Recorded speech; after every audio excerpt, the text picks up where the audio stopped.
Welcome back to Old School Sports and our Out of the Park Baseball 25 series. Can we save the Oakland A's? And we've played one game since we last checked in. We beat the Twins 7-5 to start off this three-game homestand against Minnesota. Appreciate all of the thoughts and feedback on the trade that we completed in the last episode, as well as some initial ideas from some viewers on what we should do in the upcoming draft. We'll finish off this episode figuring out exactly who is going to be available for us in the 20th pick. So that will be the cliffhanger, and the hope is that we'll have some more feedback from the worldwide scouting department on how to proceed in that draft. But we've got 6 more days of action before we get to that point. And there's going to be a few things going on. We have, as you may remember, promoted Arturo Uresti.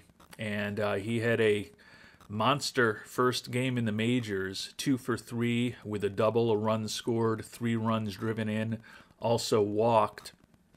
Certainly not expecting him to perform at a 369 WRC plus level over the course of his career. But the first day of him replacing Brady Harris has gone about as well as we could have hoped. And there's been some conversation in the comments to recent episodes in something that I've been thinking about over the course of the past several months of game time, whether we should try to sign Uresti to an extension now before he's really an established major leaguer.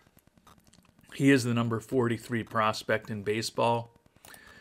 He's an international amateur free agent signing that we were aggressive with and signed quickly to $3.1 million signing bonus back in 2030. So he's progressed well through the organization.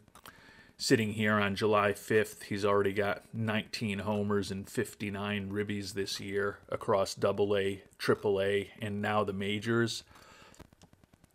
He's a competent defensive outfielder, has a lot of positive personality traits, and he's also durable, so a good chance that he's going to be able to be in the lineup for us 150 plus games a season if we want him to be most years.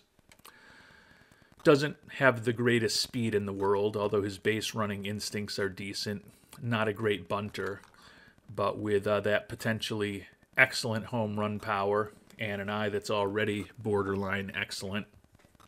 Not sure how much we're going to have him bunting, particularly given that avoiding strikeouts is one of the weaker parts of his game. Would love it if he fulfills that last 5 points in contact potential that we think he has. But with the amount of home runs and the amount of walks that we think Uresti is going to generate, and the fact that when we look at his contact and avoid strikeout ratings combined with that power and eye, he has a very different profile than a Hidero Endo or a Byron Brain or a Bobby Cabral. I think Uresti can certainly be a more than competent major league hitter in terms of his batting average, albeit not likely that he's going to be hitting 300 for us, but I think he's going to be a pretty good player. And when we brought him up yesterday, we did make a 10-year, $79 million offer to Arturo Uresti. That was an amount that a little less than what he was looking for. He was looking for 10 years and $85 million, is what he said. So this would obviously entail us having him for 10 and a half seasons, since it's an extension on top of the major league minimum that he's making this year. I think it's the type of calculated risk that we're supposed to take as a Oakland A's franchise. The power in the eye should always be there. He's durable, and as we talked about, he's got a really good personality. Hopefully, the strikeouts and the contact will not be major issues, I mean, it's possible the contact overall could be a slight positive relative to an average major leaguer. The gap power is a bit of a weakness, but with that low speed, not too concerned about it anyways. But I think there is a reasonable chance that Uresti becomes a $15 to $20 million a year kind of player. It's certainly not guaranteed, and granted, we'd only be paying him that $15 to $20 million a year in the later years of this contract after he got through his minimum seasons and his early arbitration years. But an average of less than $8 million a season, I think that it's a contract that could work out very well for us, but it's also not so expensive that it's going to be crippling, and it's also not so expensive that we probably couldn't get it off the books if we needed to. So we'll see whether we can get Uresti locked up for the long term and hopefully the bulk of his career. It would be great to have another running mate for Jake Ortega out in the outfield signed for an extended period of time. So we will monitor what happens there with Uresti. We have not yet added our new addition, Chase Dora, to the 26-man roster or the 40-man roster because we don't have space on either roster at this point. And Dora pitched 3 days ago, so he's got at least another day, 2 days, honestly, from today until we might want him to make his first start for us anyways. So we're not losing anything by delaying that a bit. But we are getting to the point where we're going to have to make a decision on a pitcher to move on from. I mentioned in the last episode that I'd love to send Jamie DeVore, who's got 2 option years left and has pitched his way to an ERA of over 8 this year with 2.3 home runs allowed per 9 innings thus far, to AAA. But unfortunately, when we've tried having that conversation with Mr. DeVore, he refuses to be demoted. So thinking about the rest of this team, the other guy that I'd consider moving on from is Sergio Campos. We need to open up a spot in the rotation. Campos has been, by a small amount, our worst pitcher this year, if you're looking just at an ERA out of the guys in the rotation. A little worse than Kevin Patterson. But Kevin Patterson is signed to a contract that could be a very solid contract if he's a 2 or a 3 starter. Kind of a okay-ish contract if he ends up a 4 starter for us. Whereas Campos is a guy who's set to make close to $16 million next year in arbitration. Campos is also fragile physically, while Patterson's got normal injury proneness. So given that we've got Patterson locked up for the medium term and Campos is set to make a lot of money next year, there is an argument to just move on from him. He was a pretty significant trade for us this past offseason. You may remember Luis Alfaro, who was a youngster with some value, Garrett Baristo, 23-year-old, and Zach Schubring, 24-year-old, who's a really good defensive catcher, as well as the 4A guy, George Lombard Jr., got him on board for us. But it hasn't gone well. And even with the potential to be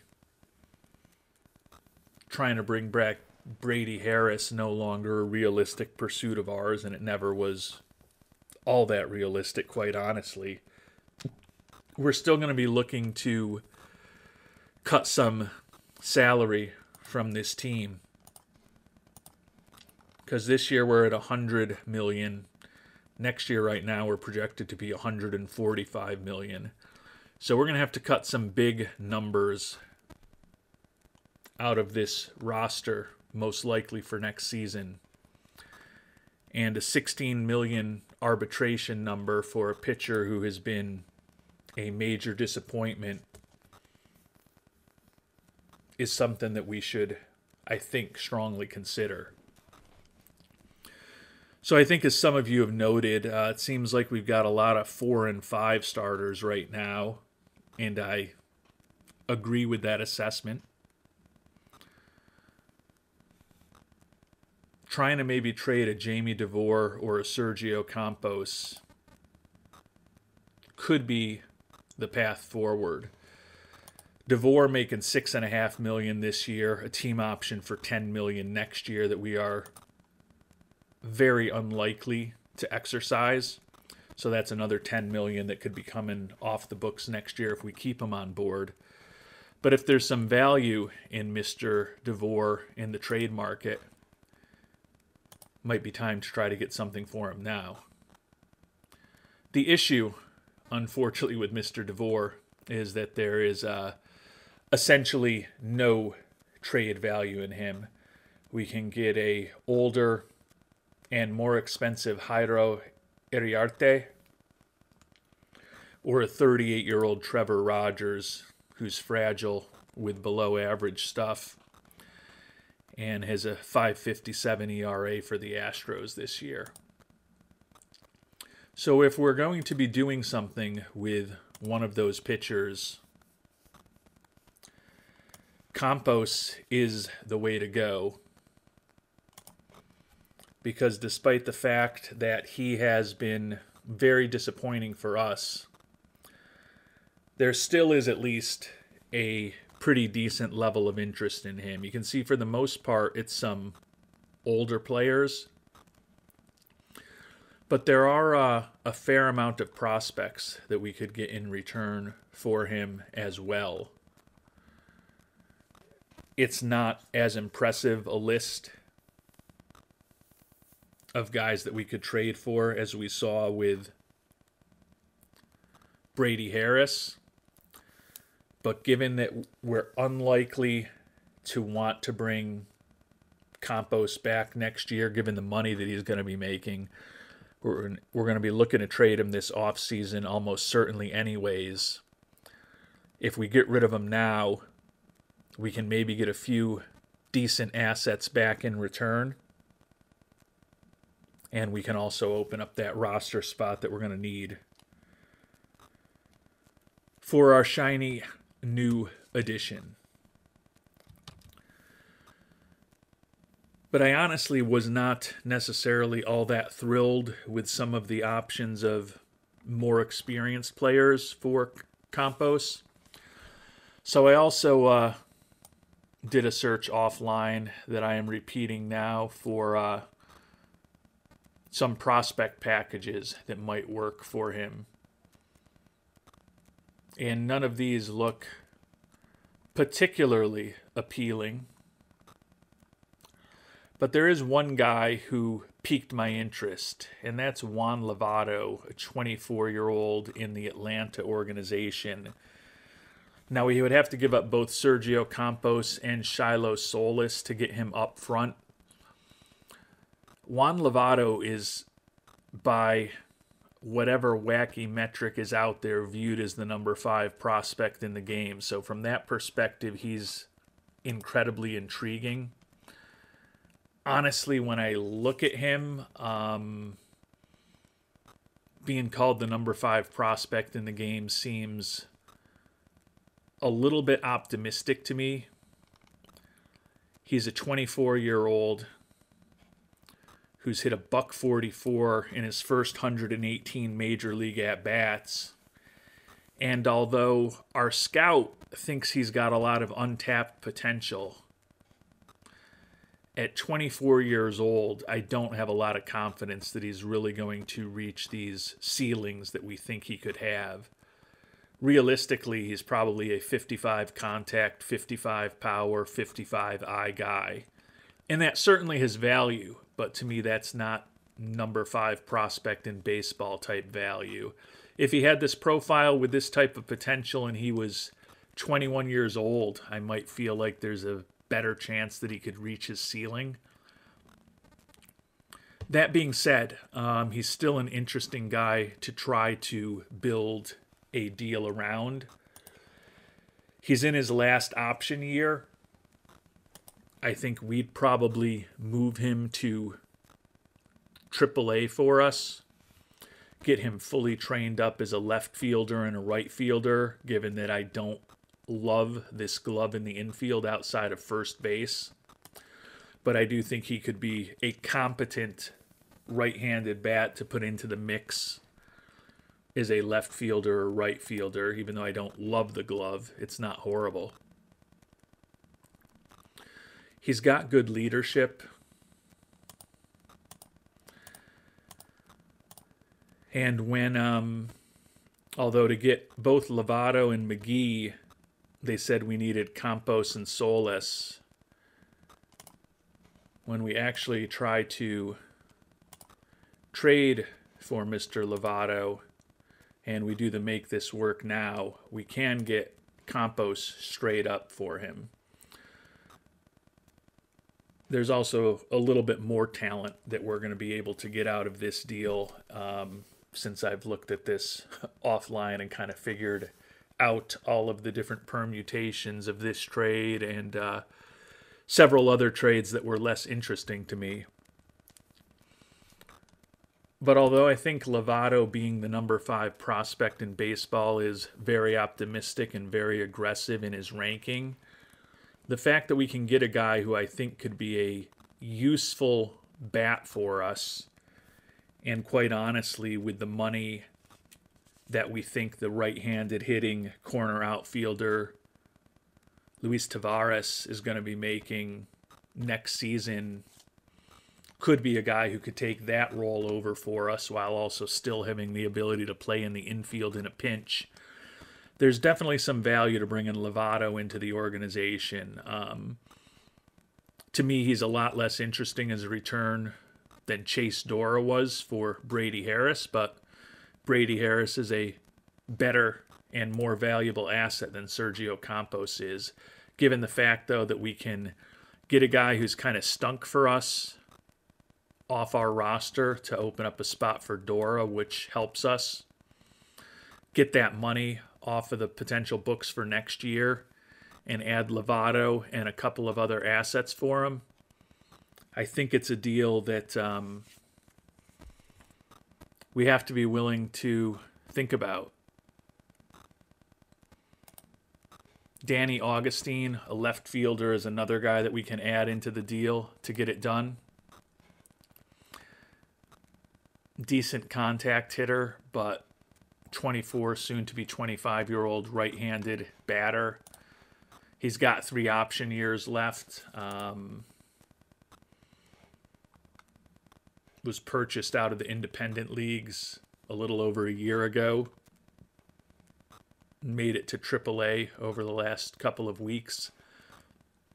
Really just kind of a 4A guy, organizational depth, but it's at least a body. And then the other guy that we are able to get is another 24-year-old player, reliever Dusty Rouillard, who could be borderline useful.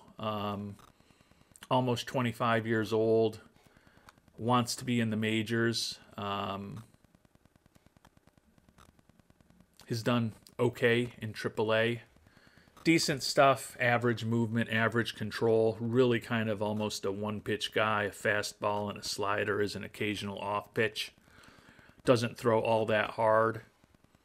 To me, he's another 4A guy, but he's another guy with a couple option years left. And if they're willing to throw in guys like Augustine and Rouillard to get this deal done, and you can see we do have to add in a little more to get this deal done, I think it's worthwhile because we don't have to add in too much to complete this deal.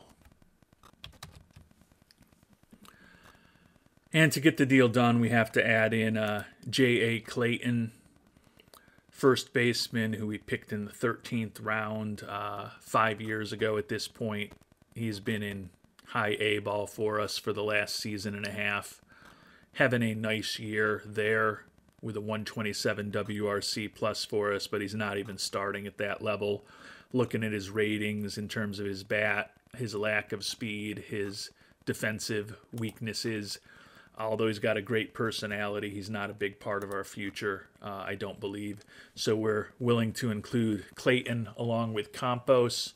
They also added in a very small amount of cash to help us balance the deal out.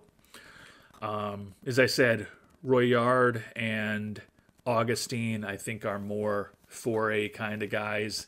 Maybe they get a cup of coffee with us when we have some injuries over the next few seasons before they're out of option years. But Lovato, I can certainly see a path to him being a useful fourth or fifth outfielder in the major leagues. And if he reaches his full potential, I can see why he's a very highly regarded prospect. As we talked about, I just feel like at 24 years old, the chances of him, closing a 15-point gap between his current and his potential ratings in categories like contact and avoid strikeouts and I is not incredibly high. But I still think he could be a useful player. We save some money this year. We get a contract off the books that we need to. And hopefully the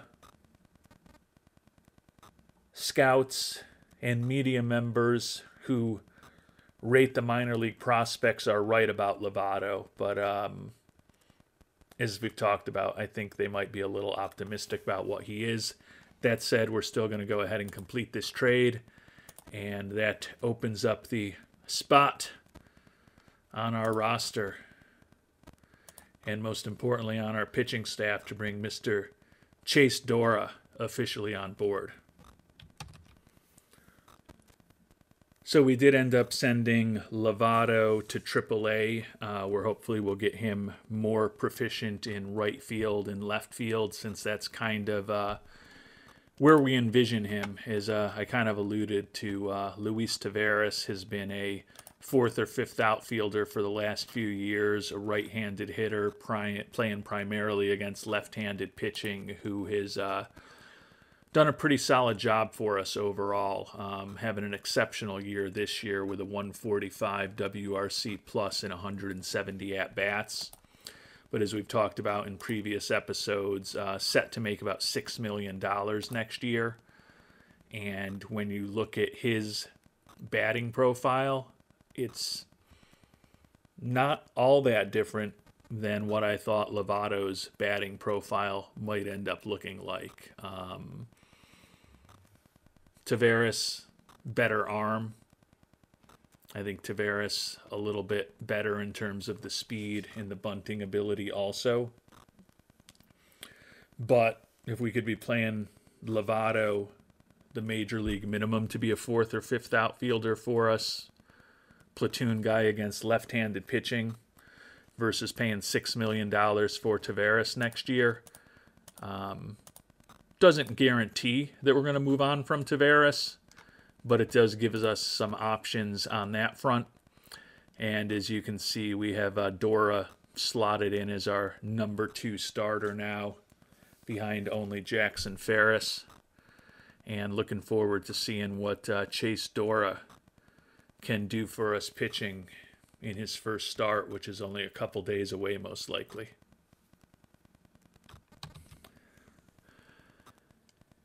And we ended up sweeping Minnesota, pushing our record to 5-0 in this month of July so far. Kind of interesting. We've already had 2 off days in the month, got the final 2 games of the homestand coming up against Seattle. And then as we head towards Friday the 11th, we'll be preparing for the draft in the middle of that series on the road against the Royals. The Royals have been one of the best teams in baseball in recent years. They got off to a real slow start this year, but they're now almost back to 500 and only 7.5 behind in the division. So I'm sure they're going to look at the opportunity to play against us as a way to maybe keep some good momentum going. They had recently had a pretty long winning streak that came to an end not too long ago. We, as we've talked about, have won 5 in a row at this point, only a game behind the Rangers, 6.5 up on the Tigers for the final wild card spot, and Ortega trying to pursue a batting title and a potential second MVP award this year. Ramos leading the league in ribbies, Ortega leading the league in batter war again, and Jackson Ferris, as well as he's pitching, is a definite underdog to Steve Genus of the Rangers, who is looking like a very strong candidate right now here on July 7th to earn a 3rd consecutive AL Cy Young Award. And we got what I hope will be good news. Arturo Uresti has signed that deal that we talked about at the start of the episode, so we are making a big bet that he can be a big part of our future for the next decade. As we talked about, he's making the major league minimum this year, ended up giving him a 10-year, $79 million deal. You can see that'll take him all the way through his age 33 season. A little bit of a different deal than I normally would do. I mentioned the first time I offered him a deal, it was 10 years, $75 million, and we had a couple of team options at the end. And when we offered him that deal, he did not budge in terms of what he was looking for at all. So we upped the money a little bit, and we took out those option years for the team at the end of the deal. As I said, I think he could certainly be a $15 to $20 million player by the out years of this contract, his potential free agent years, in which case there's probably some surplus value in the deal for us. We're going to be paying him a bit more than the major league minimum these next few seasons. But I think that it is very conceivable that 3 or 4 years from now, Uresti could be asking for a 6-year, $140 million deal or something that would be a lot more difficult for the Oakland A's to pay. So it's certainly a bit of a gamble, but if things work out, a young Arturo Uresti is going to be a member of this Oakland A's franchise for the next decade plus. And checking in on his first few games, obviously slowed the pace a little bit from that incredible debut, but still hitting .455. He's added another couple ribbies. The WRC plus is down to 209. He has struck out 5 times and grounded into a double play, but it seems like he's been right in the middle of things in his first 3 games in an Oakland uniform, and we've also won all 3 of those games. And speaking of winning games, we're going to be going up against Seattle today, and it is going to be Chase Dora's debut. With the off day yesterday, Dora is ready to go. So we'll see if we can get a win here today. We'll just go ahead and sim right to the next day. We can get the result that way as well. And probably not the debut we hoped for Chase Dora. Gave up 4 runs in the 4th, and then looks like maybe got into the bullpen, unfortunately, later in the game, maybe when Dora was already out.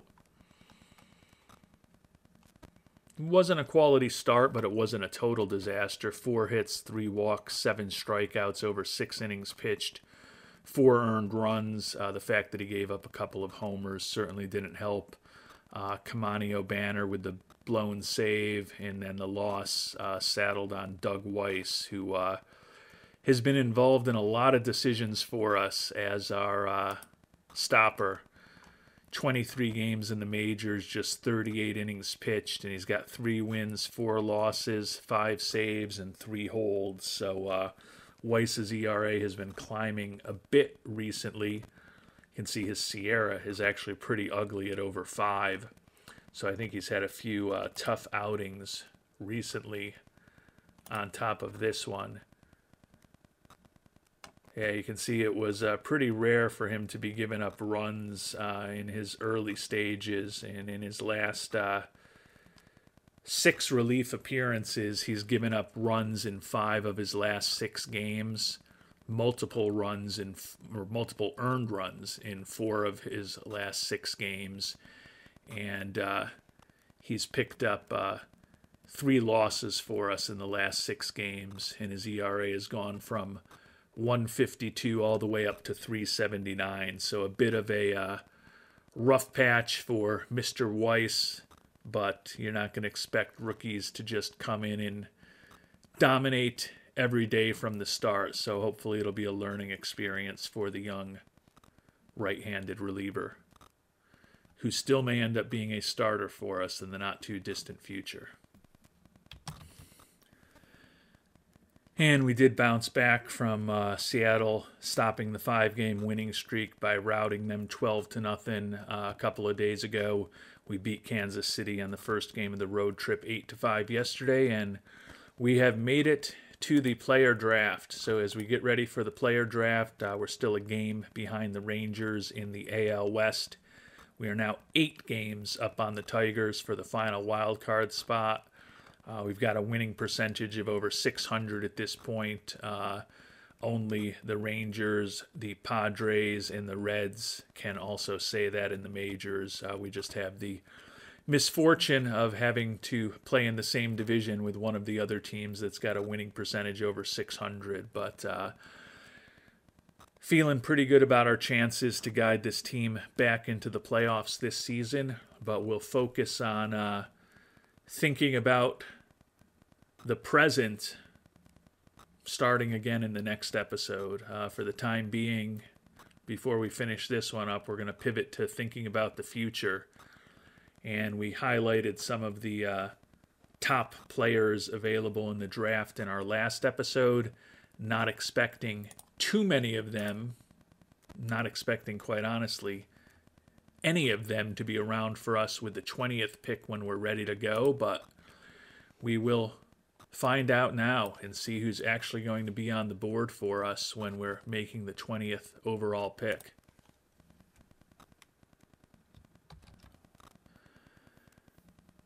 And from an initial glance, it doesn't really look like, I don't think any of the top 10 or 11 players that we talked about are still on the board, but it's possible that I forgot about somebody. It does seem like this draft is a little stronger in terms of the position players than the pitchers. But again, in the hopes that our worldwide scouting department may give us some advice, we'll go through the top 15 or so prospects across both pitchers and position players. With the recent trades that we have made, moving on from a couple of relatively expensive contracts with Brady Harris and Mr. Campos, we do have a lot of budget room now. That could be an asset for us as we get closer to the trade deadline, but that could also give us an opportunity to perhaps go after some impossible-to-sign players who's fall in the draft, although pitcher-wise, it doesn't look like there's too many of them out there. We'll start with a couple of college guys, because I know some of you want me to potentially pay more attention to the college prospects. Kevin Schneider is a college junior out of TCU, going to be 21 years old soon. Durable pitcher, could certainly be a starter with a potential 5-pitch arsenal if all goes well. None of the pitches are particularly impressive, and he's going to be really reliant on that changeup developing to give him what we think might be his best pitch and also expand the arsenal from 3 to 4 or 5. I think his stuff and his movement are both just kind of average. Could have above average control if he completely develops. Barely reaches 90 on the radar gun. I don't know that that's going to be a guy I'm going to want to pick with the 20th pick. I'm hoping that it's not, but we'll see. I'll also take a look at another college player, Chris Collison, 20-year-old reliever, and he is a reliever with only potentially a 2-pitch arsenal and 25 stamina. Soon to be 21 years old, just a couple days away. Like the high adaptability and work ethic. He reaches triple digits. His stuff could be absolutely devastating. Movement could be well above average, but the control is a very significant issue for the 20-year-old out of JMU. You can see he walked 29 batters in 38 and a third innings this year. I'm almost certainly not going to take a reliever in the first round under any circumstance. But if I do take a reliever in the first round, it's going to have to be someone who's basically got a flawless profile. And as much as I love his stuff and his personality and his velocity, just don't think with that control he's ever going to make it. So outside of the 2 college guys, we'll also take a look at the 6 pitchers that our scout has at 4 or 4.5 star potential overall. Starting pitcher Jim Nelson, 17-year-old out of Youngstown, Ohio. Potential 3-pitch arsenal, decent stamina, decent at holding on runners. Think his stuff is pretty average. Think his movement and control could be a little better. Not in love with the young lefty. Josh Kiesler, 18-year-old righty out of Wisconsin. Another guy whose control just looks like it's going to be a massive issue. Crazy high school numbers as you'd expect from someone who could be a high pick in the draft with 212 strikeouts in 98 and a third innings. Only 29 walks, but that control by itself is enough to take him off of my list, even though he is an 18-year-old who's throwing in the mid to high 90s. Potentially a 3-pitch arsenal, but he's got a lot of work to do on everything besides the fastball. Randy Dabbs, low leadership, loyalty, and work ethic. Potential 3 to 4 pitch arsenal. Nice stamina and hold runners combination. Think his stuff could be really interesting. Movement and control more in the average range. I kind of like his profile better than most of the guys that we've talked to. I don't know that I'm going to take a guy with that personality 20th overall. So if we're going to go with a pitcher, I'm really hoping one of these last 3 guys stands out. And one of the top prospects is a college guy, although he's a college guy that's not particularly developed, which is a little bit of a concern. But we'll save Mike Blumenshine for last. Jeff Connors, 18-year-old starting pitcher. Looks like a potential 2-way guy. Could also play first, second, or short. Potentially decent contact, decent power, decent eye, high loyalty, adaptability, and intelligence. As a pitcher, could have a 4-pitch arsenal with good stamina, not particularly good at holding on runners. Think his stuff could be above average. Movement and control, likely in the average-ish area. Going to struggle to keep the ball in the park, at least initially. But he's an 18-year-old who's throwing in the mid-90s, and the batting profile suggests he could be a useful major league hitter. I don't think he's a superstar, but he's a guy who could play. He could play any position in the infield. I don't think you love him at any position. You don't love him at short with the 60 range and the 55 error. You don't love him at second with the 50 turn double play and the 55 error. I think he could be an interesting third baseman. 6 foot, he could play first. Probably a bit of a waste.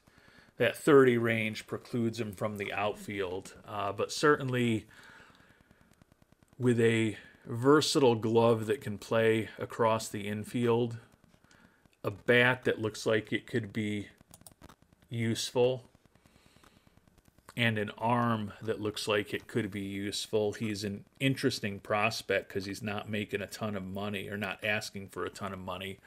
1.9 million demand is certainly below slot.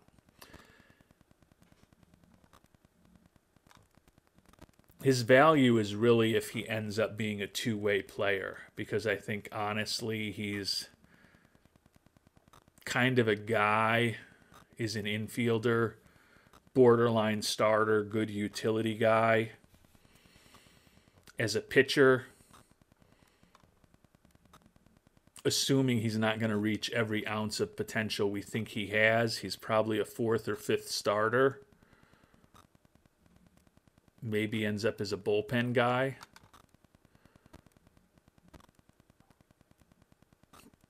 So do you take a guy who's a utility infielder, 20th overall? Probably not. Do you take a guy who's going to be a fifth starter, 20th overall? Probably not. And I do recognize that with the hit rate on people, that if you get a guy who ends up being a useful major leaguer with a first round pick, particularly a high school, you're probably happy. But I think in a perfect world, you're hoping for more than a fifth starter or more than a utility infielder. So to me, the value in Connors is if he hits on both of those things, then he's a really interesting player to have on your roster. Because if you've got a guy who can be a fifth starter and then maybe play an infield spot on off days against left-handers, or be a late inning defensive substitute if you've got a weak infield, an occasional pinch hitter, start getting into a little bit of value there. Or maybe he's an everyday infielder who can relieve for you from time to time. I think Connors is an intriguing prospect. I kind of hope that he's not who we end up going for. I hope there's someone that I like more, but he's definitely intriguing with that profile. The two 4.5-star pitcher prospects are also the guys looking for the most money. Jim Reardon, Duck, right-hander out of Washington. Potential 4-pitch arsenal, durable, throws in the mid-90s. Solid stuff. We think the movement and the control could both be above average if he fully develops.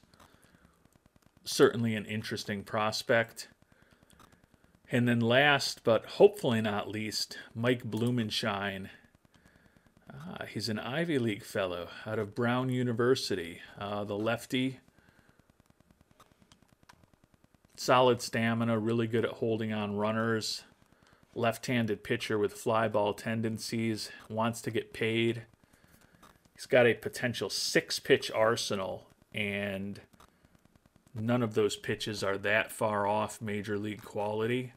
So we think his stuff could be really impressive. I think his control could also be really good. The issue is going to be the movement on his pitches. He's got those fly ball tendencies. He throws in the low to mid-90s, and he's got a lot of work to do in terms of avoiding home runs. But he is still, despite the fact that we see him at only half a star overall, similar to the high school guys, when you look at his pitch arsenal with a bunch of pitches that are 40, 45 on the major league scale, 45 stuff, 40 movement, 40 control.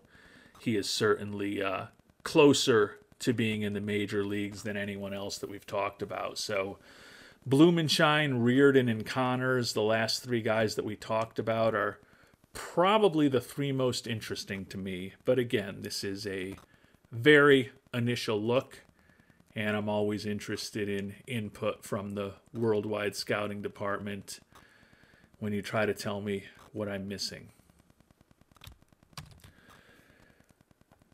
In looking at where those three pitchers go in the mock draft, you can see Mike Blumenshine, the college pitcher, expected to go 23rd overall. So if we want him, probably need to grab him now. Jim Reardon expected to go with the first supplemental pick, which the Orioles have. So again, if we want him, probably need to pick him now. Interestingly, Jeff Connors, the potential two-way guy, is expected to go 3 picks behind our second-round pick to the Colorado Rockies. So if we wanted to roll the dice on one of the pitchers, it's probably, and you never know, how accurate the mock drafts are, but it's probably a coin flip that Connors might be there for us in the second round, whereas I think it's real low probability that Blumenshine or Reardon would be around for us with the 22nd pick in the second round. And we've got a boatload of 5-star potential high school guys, so we'll talk about those players as far as the position players that we're going to talk about before finishing up the episode. But there is one college player that I wanted to mention. Ernst Feltham out of Canada has as high current ability as anybody and the highest potential, at least according to our scout, of any of the college players. We'll look at these other two while we're here. Mike Paris, really nice defensive catcher out of George Mason. The bat doesn't really intrigue me. Not going to spend a first-round pick on him. Josh LaFountain, center fielder out of Tennessee Tech. Looks like a really interesting contact hitter, but not much power. Not going to draw a lot of walks. Capable defensively and very versatile defensively, quite honestly. Can also play in the infield, although his arm is a big problem in the infield, even at a position like second base. But Ernst Feltham is the college player that we think has the most potential out of Kentucky. Faced a great competition level there. Not much speed, but a good solid defensive catcher. And we think the bat could be interesting. Think he could have plus contact and well above average home run power if it all worked out with an average eye. When you combine that with the glove, switch hitting catcher, if we wanted to go for a more experienced, tenured player, Ernst Feltham wouldn't be the worst guy to think about as far as catchers and as far as a 20th pick overall. And we've got 8 position player prospects that our scout has as 5-star potential players. So we'll talk about them quickly. Center fielder Hidayat Desmond, 17-year-old out of College Park, Georgia. Looks like a pretty interesting hitting prospect. Potentially excellent contact with really good home run power. Does have high work ethic. Looks like a corner outfield type. Decent speed. Looking for $7 million. Committed to the University of South Florida. Can't rule him out as a potential 20th pick. I hope there's someone I like better, but I don't hate Desmond. Right fielder Frank LeBoy. Potentially exceptional home run power with a pretty good eye. Decent contact, decent cap power, okay speed. Hopefully you could get him a little bit better in terms of his range and his error rating in the development lab over time. Does have a high work ethic, looking for $2 million. Left-handed hitter committed to Texas Tech. Shortstop Frank Montalvo, I'm probably not going to like because of the personality. But I like a lot of other things about him. Really good range. Looks like a really good second baseman. Could also play third or short. Good home run power. Potentially good contact. Not a lot of speed, and there are those negative personality traits for fertile Montalvo. Danny Morphus, 17-year-old second baseman. Really well-balanced bat. We think it could be 60-plus at every category if he met his full potential. High leadership and work ethic, average-ish speed. The glove is not good. The arm is awful. honestly looks like a first base borderline left field type to me, but the bat is interesting. Committed to Notre Dame. Switch hitter. I think there's something to be said for the first four guys that we've looked at. I can't say I'm in love with any of them, but I think you can probably make a case for just about each of them. Sean Parker, center fielder. Good contact, potentially really good gap power and home run power. Durable, high work ethic, pretty good range, pretty good speed. Left-handed hitting outfielder, committed to Tennessee. Kind of like Parker as well. I don't know if I love him, but I like him. Cameron Rhodes, 18-year-old center fielder. High adaptability, work ethic, and intelligence. It's a nice combination as far as potential development. Really good range, really good speed, potentially really good power. We think his contact, his gap power, and his eye could all be above average. Switch hitter. Again, I haven't spent any more time with these six guys than the few moments that we've spent together right now, but I think I might like Rhodes better than anybody else right now. Barry Snyder, second baseman. Good contact, potentially great home run power. Another guy who doesn't necessarily have the ratings to be a major league second baseman yet, but again, hopefully can get him into the dev lab. Another switch hitter. Seems like there's a lot of switch hitters we've been looking at this year. High leadership. And then the last of the five-star prospects, right fielder Tim Tatum. Left-handed hitter. Potentially really good contact, above average home run power. Not a lot of speed, not that great defensively. Another guy who's committed to Notre Dame. So obviously I'll be digging into some of the other prospects as well, but before we finish off, we'll take a look at where all of these players are expected to go in the mock draft, and that may help inform the early stages of a strategy for us, but we're not going to be executing on anything until I've spent a lot more time offline with the draft, and hopefully some of you have shared your thoughts with me as well. In taking a look at the mock draft, and I'm sure some of you already remembered this, one of the guys that we talked about recently is a guy who came up at the end of the last episode, and that's the center field Hridayat Desmond. He was projected to go 5th overall. We talked about him. Really good contact and power combination. Clearly, if we want to get him on board, probably need to strike as soon as possible. Frank Montalvo, the shortstop, whose personality we didn't like, was expected to go 15th overall, so he is still on the board. Also on the board is Barry Snyder, and he's the guy who was projected to go to us, the second baseman with excellent home run power, but a pretty mediocre glove at this point. Cameron Rhodes, the center fielder that we really liked, projected to go 25th overall to the Yankees. So if we want him, probably need to take him now.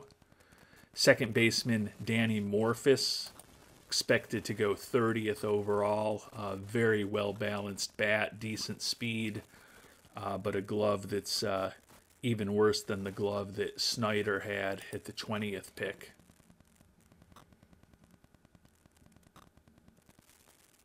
There's also 3 of the position players are projected to go in the second round. Frank LeBoy, the right fielder, excellent power, projected to go the second pick of the second round. So if we want him, probably need to speak now or forever hold our peace. The college catcher, Ernst Feltham, expected to go with the 13th pick in the second round to the Dodgers organization. And then one guy who's expected to go after our second round pick is the center fielder Sean Parker, expected to go to the Yankees with the 26th pick. Really like the gap power and the home run power there, the durability, some positive personality traits, decent speed, decent outfield range. I think value-wise, it's kind of hard, I think, to justify taking the lefty with our 20th pick. But if a guy like Parker was still available with our second round pick, that might not be a bad fallback option. And then one guy actually is projected to drop to the third round of these five-star guys, and that's Tim Tatum, the right fielder, five-star prospect, the last guy we talked about. Not great speed, pretty mediocre defensively, but a pretty good contact hitter who looks like he could hit some home runs. And the left fielder, Duke Tatum, expected to go in the third round. So some interesting things to think about as far as the potential value of these players. As we've seen, it seems like particularly with college players, there have been some pretty significant differences between where the mock projected players and where people ended up going. And a lot of times we've seen some of the college players go multiple rounds earlier than the mock had them. But there's definitely an interesting pool for us to think about, whether it's a position player or a pitcher.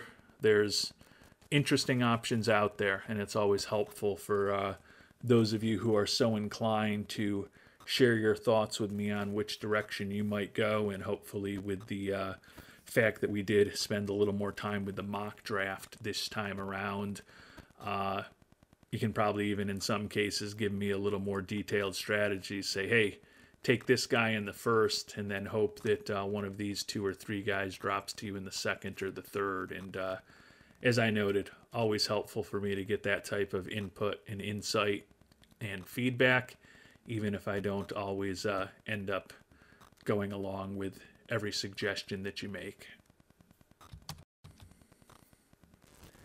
And with that, it's just about time to call it an episode, but I did see in the box score here, box score that warms my heart, Doug Weiss, recent call-up, gets the save, and Arturo Uresti, recent call-up, signed to that long-term contract, just hit his second homer, hitting .360 with 2 homers and 7 ribbies in his first 6 major league games. The WRC continues to plunge. It's down to 193, but still hoping that Arturo Uresti gives us a good replacement for Brady Harris this year and for many years to come. And the hope is certainly that Chase Dora ultimately pitches much better for us going forward than he did in the first start of his Oakland Athletics career. So with that, we are going to finish things up. Thank you as always if you're still watching for sticking with us and watching the video. And until the next time around, thanks so much for watching and hope you have a great day.